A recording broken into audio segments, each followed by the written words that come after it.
Hey everyone, welcome to another edition of the Library Marketing Show. I'm Angela Hirsch from Super Library Marketing. It's the last Wednesday of the month, so it is time for social media updates for libraries. I have 3 stories to share with you today, 3 platform updates that may have an effect on how your library handles social media, so let's dive right into it. The first, all of these, by the way, come from Social Media Today, my favorite website. Go there, sign up for their newsletters, and you can stay on top of this stuff too.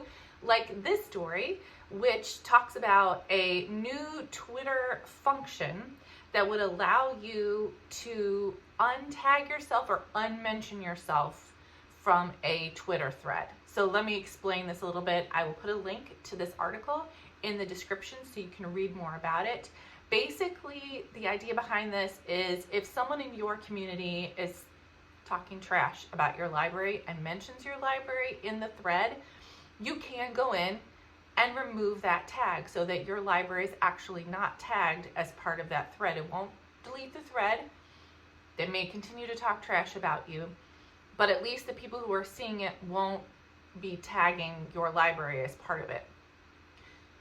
I have mixed feelings about whether you might want to do this. The downside of it is that it's going to be harder for you once you untag yourself to monitor this Twitter thread, and if people are saying negative things about your library, you want to be able to see that. You want to see what people are saying. You might want to mitigate some of the things that are being said. On the other hand, those threads tend to be very short, so it's not like if they continue to talk trash about you, it usually lasts only about 24 to 36 hours, quite frankly, because nobody has the attention span on Twitter to be negative for a longer period of time. So if you leave the tag in, you can kind of monitor that. If you take the tag out, you save yourself 24 to 36 hours of being anxious about it, which is something that happens to social media managers for libraries. In addition, the people who are talking negative about your library, you're not giving them a chance to continue to do it. You're not encouraging them. So it's interesting. Every library is going to have to decide how they will handle this particular function and what their process will be. Read the story, talk about it with your folks at your library. If I were a manager at a library right now, I think I would do it on a case-by-case basis, honestly, depending on what the negative Twitter thread is. But it's nice to have that option there. Okay, the number 2 story I picked is a new feature on Instagram that would allow you to create stories for a very specific targeted audience that they're calling a fan club. Now, this function, again, the link to the story will be down in the description. This function is aimed mainly at businesses that might have people who are paying a subscription fee to get exclusive access to content or deals or whatever. But I can see this as a use case for libraries in that you can create groups almost of users within Instagram and send them targeted messages as Instagram stories. So that's kind of cool and might be a great way to promote your library. It's also more work for your library. So again, this is another thing where you're going to have to talk it through with your staff and decide if you have the resources to implement that. The story is down in the description. My third story is a test. This is not a function that has been put into place yet, but apparently Facebook is testing having public comments in their stories. And if you look at the article that I'm going to put in the description, you'll see a screenshot of somebody who was part of the test. So you can see how the comment will show up in the story. So it's kind of cool.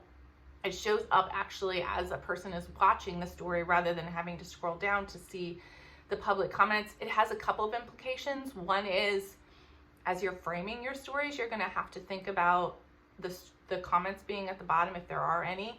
On the positive side, this is another way to create engagement and get your metrics for your Facebook page to be more robust so that your organic posts get more views, allegedly, if that's really how the Facebook algorithm works. So again, this is just a test. We'll keep an eye on it and see if it becomes a reality, but it's always good to be prepared.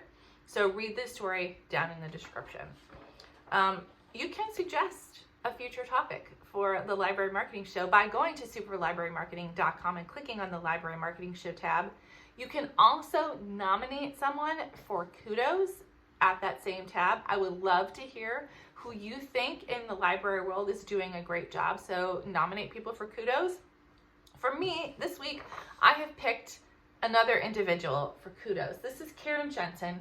She runs a blog called the Teen Librarian Toolbox, which is really great, and you should check it out. I want to call her out actually for a tweet that I saw in her thread, and I'm going to put the link to the tweet down in the description. I'm going to read it off my other screen just so you can see it, because when I read this, I jumped up and I was like, preach, girl. So here's what she says. Library directors, why can't we get book circulation up, and why don't people read anymore? Possible answer, because we keep promoting that the library is much more than just books in a way that makes it seem like books and reading aren't enough, aren't cool, or aren't good. Love it. Absolutely agree. Check out the Teen Librarian Toolbox. Check out Karen's tweet. Give it a like. You can retweet it. You can comment on it. Thank you for watching. If you have not yet subscribed to my channel, please do so. Check out superlibrarymarketing.com, and I'll see you next time.